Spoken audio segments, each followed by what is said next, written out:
Matagal na nga pong tapos ang era ng mga two-stroke engine, pero dito guys sa video na to is gusto ko nga pong i-share sa inyo ang top 5 na mga sports bike na kahit nga po nasa maliliit na engine displacement talaga namang napakahalimaw. Kung hindi ka nga pamilyar sa mga two-stroke engine guys, panoorin mo ang video na ito para nga maging pamilyar ka kung gaano nga ba kalalakas ang mga motor na naka two-stroke engine. Kaya samahan nyo ako guys na pag-usapan na ito. Pero bago yan, baka pwede naman na pa-subscribe ng aking YouTube channel.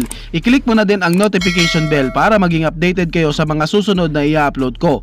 Guys, baka pwede naman na pa-like and follow ng aking Facebook page. Nasa description po ang link. Kaya make sure guys na tapusin nyo ang video na ito para malaman nyo ang information may kinalaman sa sports bike na ito.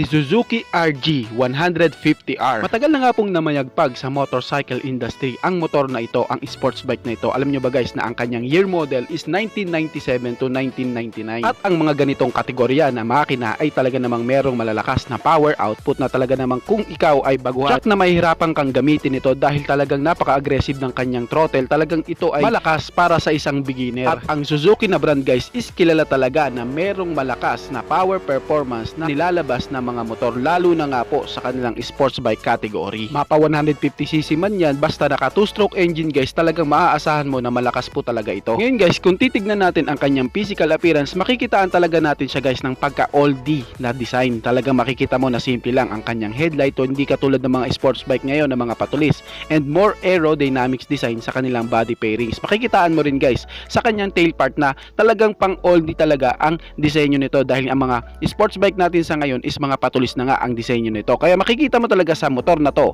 na ito ay talagang legendary bike, kasi talaga makikita mo na 90s era pa talaga ang motor na to. Pero kung ikaw na hindi ka pa pamilyar sa mga motor na ganitong klase na 2-stroke engine, dahil nga 4-stroke engine ang naabutan mo, check na pagtatawanan mo to. Pero doon sa mga rider na may alam at lalo ng higit na nakahilig din sa 2-stroke engine, talagang sasalute sa motor na to, dahil ito talaga guys is kahit 150cc talaga namang napakalakas. Ngayon, ano nga ba ang specs ng Suzuki RG 150R? Ang engine type nga po nito guys is naka 2-stroke engine, single cylinder with TSCC 4 valves. Talagang makikita mo sa engine na to guys na talagang kakaiba. Meron nga po siyang capacity na 147 cubic centimeter engine displacement, and meron siyang 61mm by 50.6mm sa kanyang bore and stroke, and compression ratio na 6.8:1. Syempre, sa kanyang cooling system, siya po is naka liquid cooled engine. At pagdating naman sa kanyang fuel system, ito nga po is ginamitan ng carburetor na minimum TM28SS slide shot type carburetor. Ang mga 2-stroke engine guys is talaga pong maiingay at mauusok, kaya nga po sa ngayon is pinagbawal na nga po ang production nito. Pero kung titingnan natin guys sa kanyang tunog, talagang napakasolid at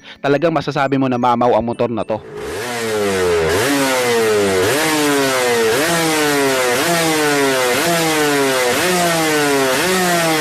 Pagdating nga po sa kanyang ignition, siya nga po is ginamitan ng CDI at ang kanyang starting is kickstart. Ngayon guys, kamusta naman sa kanyang power output at ang kanyang power performance? Well guys, napakalakas talaga ng 150cc na sports bike na ito, kasi guys, meron nga po siyang maximum power na 37 HP at 12,000 RPM. Can you imagine that guys? 37 HP sa 150cc category na alam naman natin na yung mga ganyang HP is nasa 400cc na yan. Meron nga po siyang maximum torque na 25 Nm of torque at 10,000 RPM. At para nga guys ma-visualize nyo kung gaano kabilis ang motor na to, ang 150cc na Suzuki RG 150R, kaya niya nga pong ma-hit ang kanyang top speed sa bilis na 180 kph.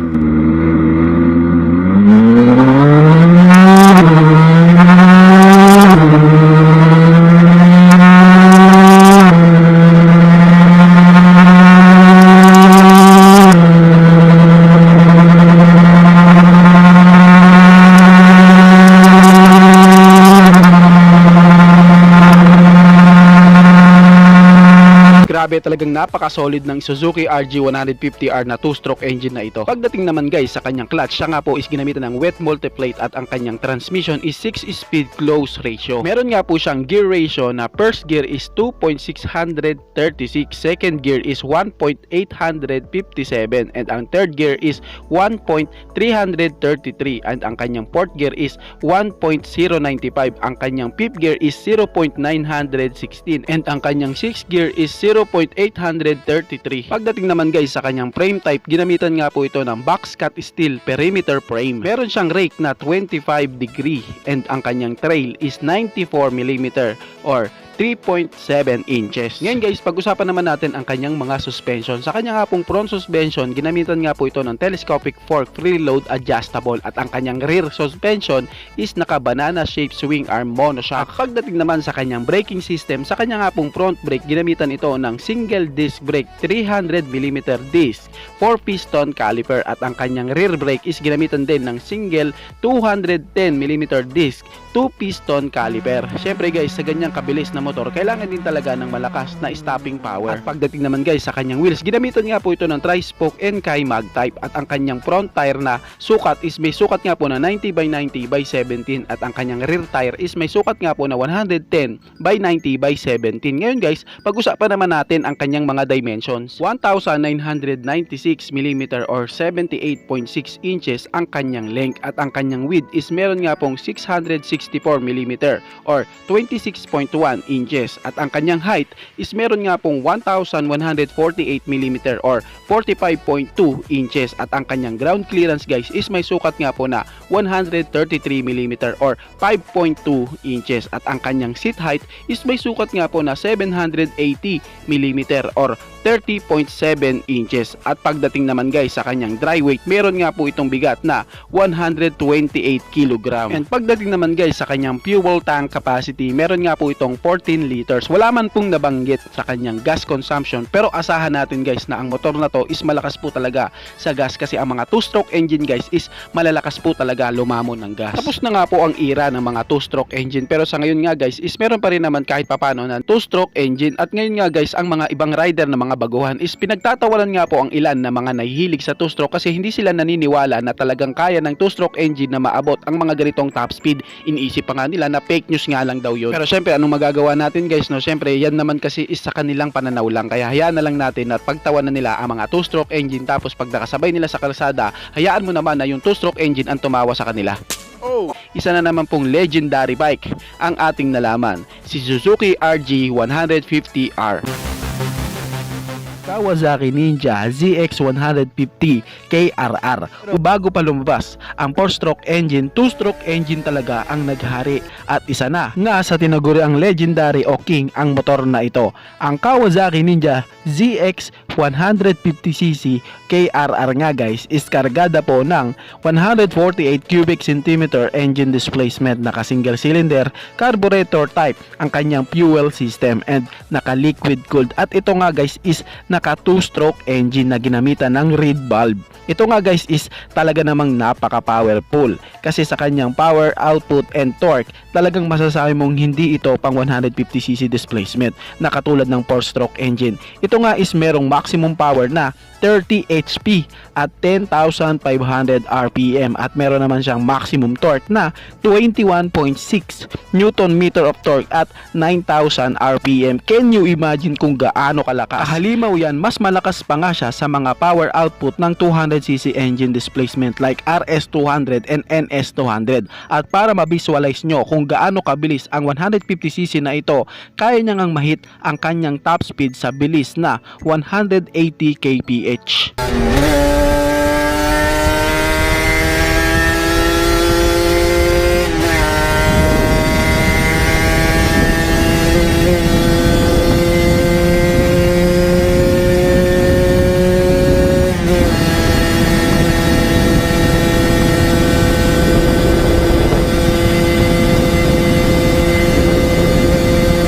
Pagdating nga sa kanyang bore and stroke, ito nga is may sukat na 59mm by 54.4mm and meron siyang compression ratio na 7.2:1 and ito nga guys is may bigat na 124.5 kg and same nga po sa mga latest model na 150cc sports bike, naka 6-speed gearbox din ito and meron nga siyang fuel tank capacity na 11.5 liters at ito nga guys is ginamitan ng tubular double cradle sa kanyang chassis frame. Pagdating nga sa kanyang ibang specs, naka-halogen ang mga ilaw and naka-analog ang kanyang panel gauge. Very common design, well expected na natin yan. 80s and 90s era pa ito. Pero ang maganda dito is naka-disc brake na nga ang kanyang braking system, harap and likod.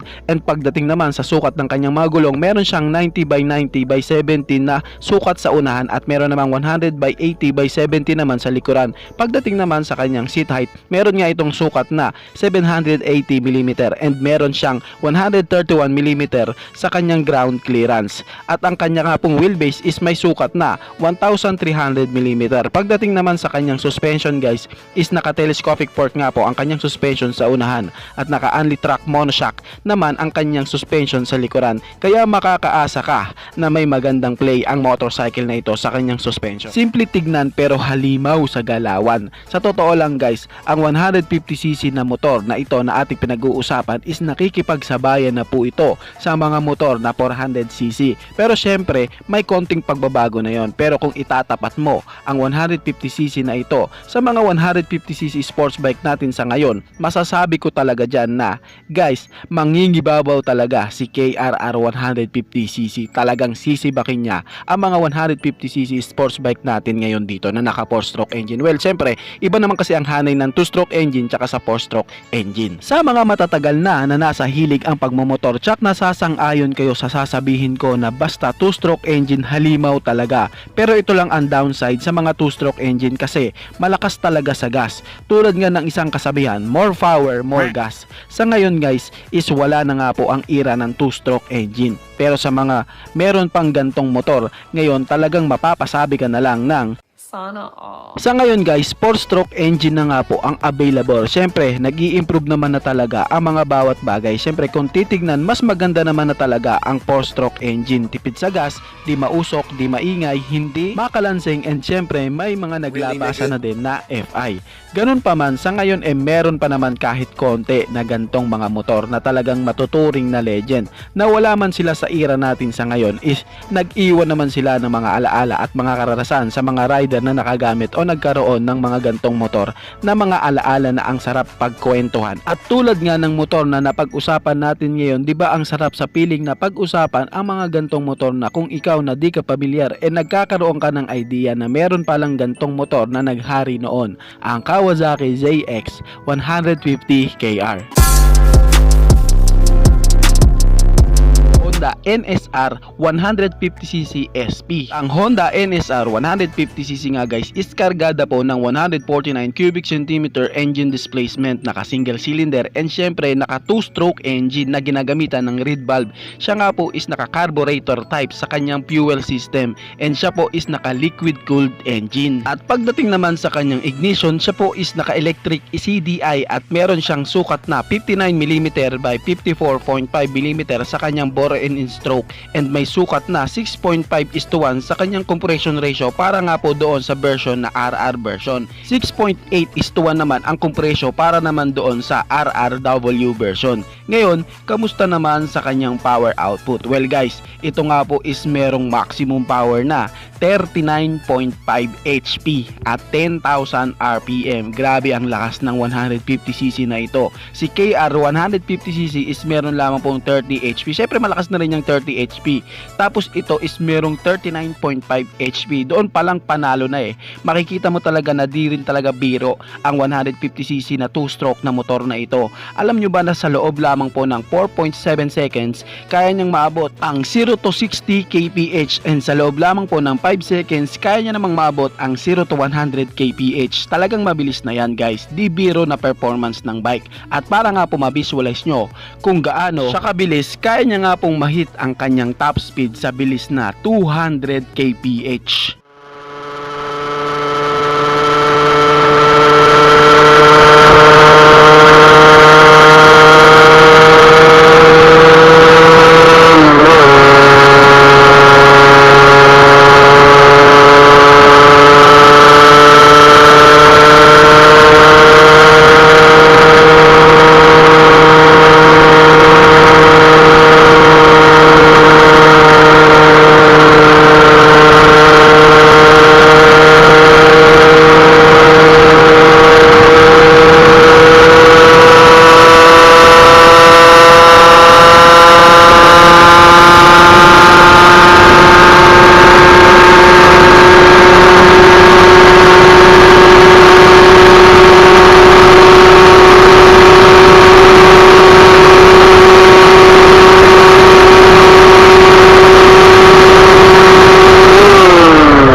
physical appearance, makikitaan mo siya ng maangas na design na merong aerodynamic designs para less sa air dragging, katulad na lang sa kanyang pairings na very compact, slim body and windshield para more speed sa bike. Samahan mo pa sa kanyang bodyworks na talagang napaka-solid ng pagkakagawa.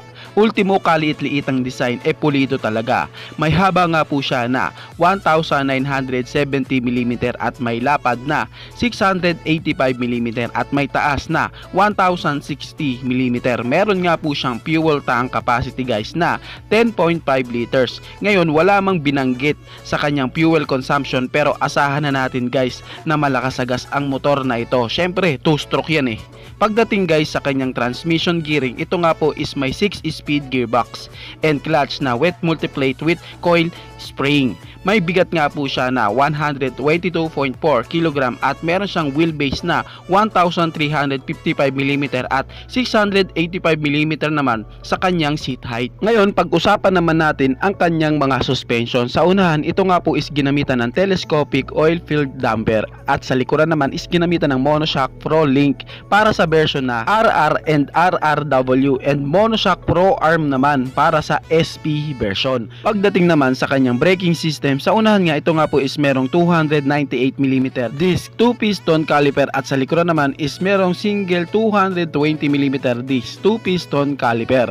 And pagdating naman sa kanyang sukat ng mga gulong, sa unahan ito nga guys is may sukat na 90/80/17 at sa likuran naman is may sukat na 130/80/17. Ang 2-stroke engine guys is sadya po talagang mausok, kaya nga po na discontinued na nga po ang pagmamanufacture ng mga gantong type ng engine. Kumbaga di na sila available ngayon sa market dahil sa sinusunod na Euro compliance. And alam naman natin guys na 4-stroke engine na talaga ang available sa ngayon. Ngayon, syempre sa second hand may mga makikita ka na binebenta ng mga 2-stroke engine at kalimitan sa bumibili ng mga 2-stroke engine is mga nangangarera like drag race. Ang iba naman is solid fan ng 2-stroke and ang iba naman is mga collector. Kilala na talaga na hari si Kawasaki KR150 and syempre respeto para sa titulo na yan, pero maganda din talaga na malaman nyo na meron pa palang mas malakas kesa kay KR150 at ito nga sinare ko na si Honda NSR 150cc. Aprilia RS 125cc. Kita naman sa itsura niya guys na talagang napaka-aggressive ng kanyang design na may aerodynamic designs and talagang pangwalwalan, and itsura nito is talagang pang track weapon. Kumbaga legal naman siya sa public road guys, pero main purpose nga ng sports bike na ito is para sa mga race competition. Ang Aprilia RS 125 nga guys is kargada po ng 124.8 cubic centimeter engine displacement naka single cylinder, and siya nga po is naka 2-stroke engine. May sukat nga po na 12.5:1 ang kanyang compression ratio para sa isang 125cc na sports bike guys. Tapos track weapon siya, pwede na nga ang power output ng mga 150cc na 4-stroke kung titignan, kasi sa liit ng kanyang displacement and sa kanyang gaan talagang malulula ka sa kanyang power output. Well, recommended naman kasi ang bike na ito guys doon sa mga rider na may matatagal ng riding experience, dahil ang 125cc na ito guys is meron pong maximum power na 34 HP at 11,000 RPM at meron naman siyang maximum torque na 20 Nm of torque at 9,000 RPM. Napakahalimaw talaga ng 125cc na ito. Can you imagine kung gaano kalakas ang mga 2-stroke engine? Ngayon ang tanong, bakit ba mas malakas ang mga 2-stroke engine kaysa sa 4-stroke engine? Ito guys is madaling explanation lamang po, no? Mas malakas talaga ang 2-stroke engine kasi mas mabilis po ang cycle niya. 2 cycle in 1 revolution. Samantalang si 4-stroke engine guys is 4 cycle in 1 revolution. Katulad na nga lang po ng senaryo ng bike na ito guys, para nga ma-visualize nyo kung gaano kabilis ang 125cc na ito. Kaya niya nga pong mahit ang kanyang top speed sa bilis na 180 kph.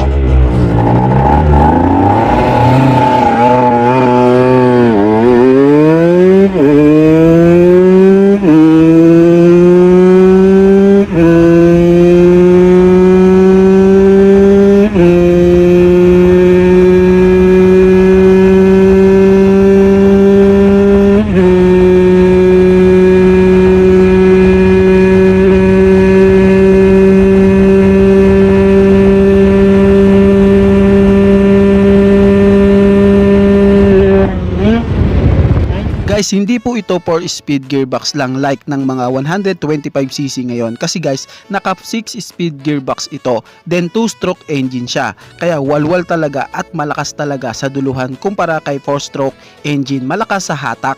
Pero sa duluhan, mangingibabaw talaga si 2-stroke engine. Pagdating nga sa kanyang clutch guys, ginamitan nga po ito ng multiple disc in oil bath. Sobrang lightweight nga ng bike na ito dahil ginamitan nga siya ng cast aluminum sloping twin spar with thin-walled structural shell and cross rib reinforcement. Ngayon naman guys is pag-usapan naman natin ang kanyang mga suspension. Sa unahan nga, ito nga is ginamitan po ng upside down hydraulic action telescopic fork. At pagdating naman sa likuran niya is ginamitan nga po siya ng suspension na aluminum back section swing arm with asymmetric members. At pagdating nga sa kanyang mga power guys, talagang sobrang powerful ng motorcycle na ito. Well, syempre ginawa talaga ang motorcycle nito for track weapon purposes. Pero nga ito nga guys is legal po sa public road. At dahil nga sa sobrang powerful ng motor na ito, need talaga ng malakas na stopping powers. Sa unahan nga is ginamitan po siya ng 320mm single disc with 4 piston caliper. And sa likuran naman is ginamitan ng 220mm single disc with 1 piston caliper. Sa looks guys, talagang makikitaan na may maporma talagang itsura sa kanyang bodyworks na napakapulido. Ganon din sa kanyang physical appearance na talaga namang sporty looking and more aggressive design and aerodynamics ng bike. Napakamamaw talaga ng sports bike na ito. Isipin mo 125cc pero pang 400cc na ang kanyang power output. 125cc tapos tumatakbo ng 180 kph.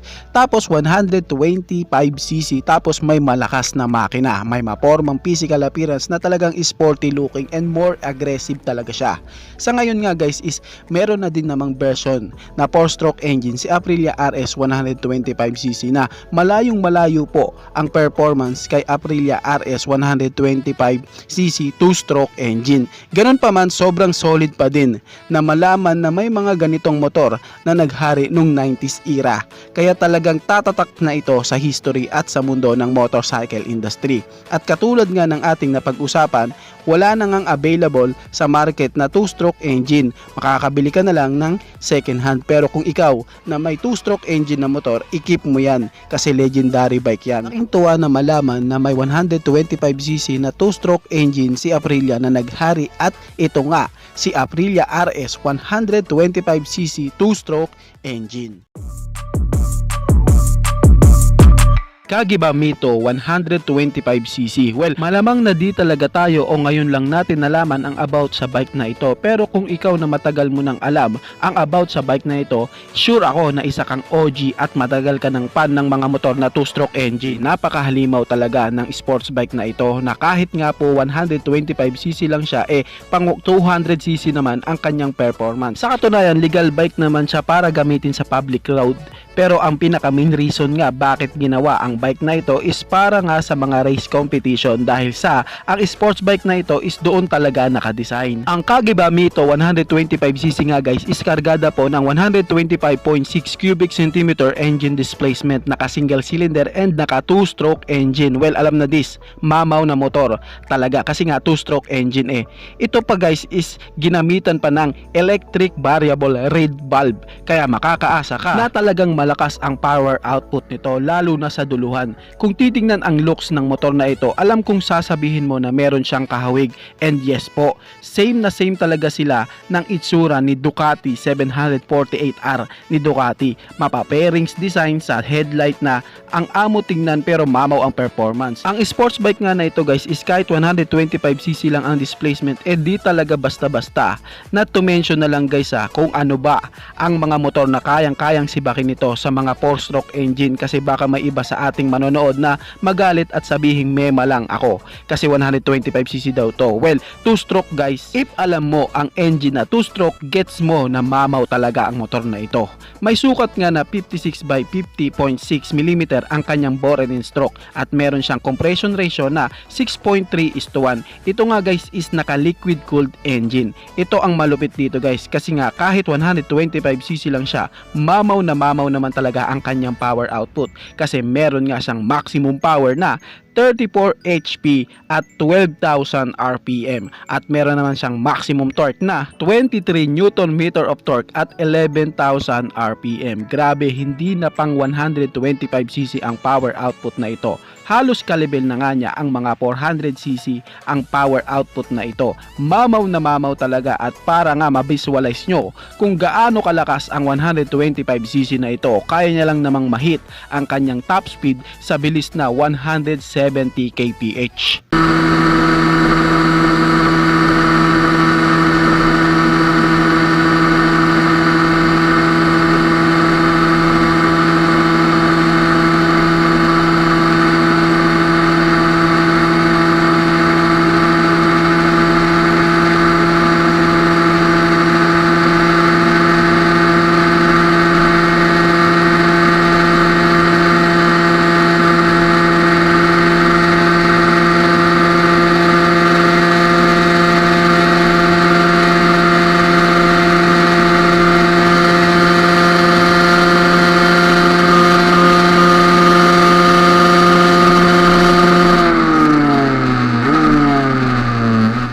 Pagdating nga sa kanyang clutch, ito nga is ginamitan ng wet multiplate disc cable operated. And ito pa ang malupit dito guys, kasi di talaga pangkaraniwan ang motor na ito, kasi meron nga siyang 7-speed gearbox.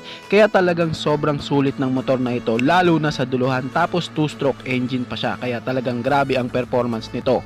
Pagdating naman sa kanyang suspension, ito nga is ginamitan ng 40mm Marsochi telescopic fork, and sa kanya namang rear suspension is ginamitan naman siya ng progressive with hydraulic shock adjustable spring preload. At sa kanyang front wheel travel is may sukat nga ito na 120mm o 4.7 inches, at sa likod naman is may sukat naman ang kanyang wheel travel ng 133mm o 5.2 inches. Pagdating naman sa kanyang braking system, naka single 320mm disc 4 piston caliper, and sa likod is merong 230mm disc with 2 piston caliper, at ito nga is ginamitan ng Brembo brake, kaya makakaasa ka na may malakas ito na stopping power. Well, sa ganan kasi kamamaw na motor, need talaga niyan ng malakas na preno. Naka 110/70/70 naman ang sukat ng kanyang gulong sa unahan, at naka 150/60/70 naman sa likuran, at may taas nga ang sports bike na ito na 1,100mm, at may lapad naman siya na 1,980mm.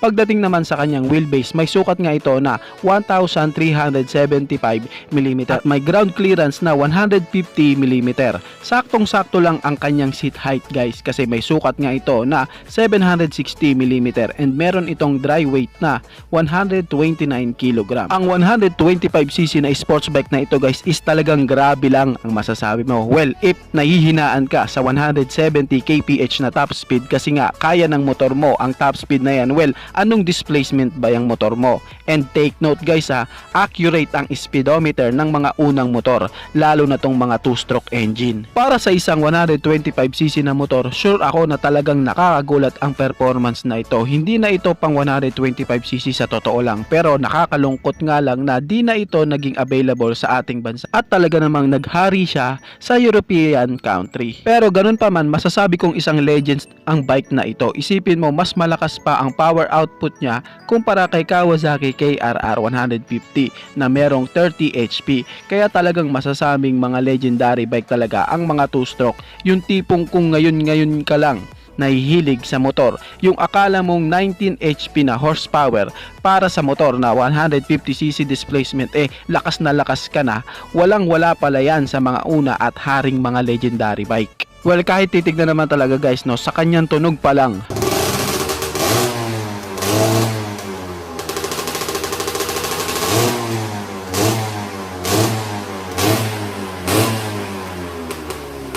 kapag di ka pamilyar, masasabi mo talaga na ang pangit at iisiping mahina, lalo na kung sa displacement ng motor ka nagbabase. Tandaan, oo, tama naman na sa displacement din ang basihan para masabing malakas ang motor, pero hindi sa lahat ng pagkakataon. Isipin mo, 125cc to, pero pang 400cc na ang power output na kayang ibigay. Sa tingin mo, mahinang motor pa ba to?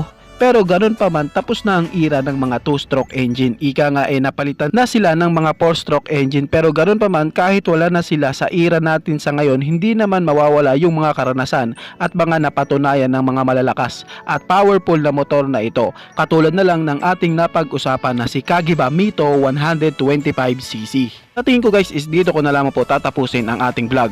I hope na nag-enjoy kayo sa aking hinandang video para sa inyo. Pinasisigla ko din kayo guys na i-subscribe ang aking YouTube channel. I-click mo na din ang notification bell para ma-update kayo sa mga susunod na i-upload ko. So dito ko na lamang po tatapusin. Maraming salamat po.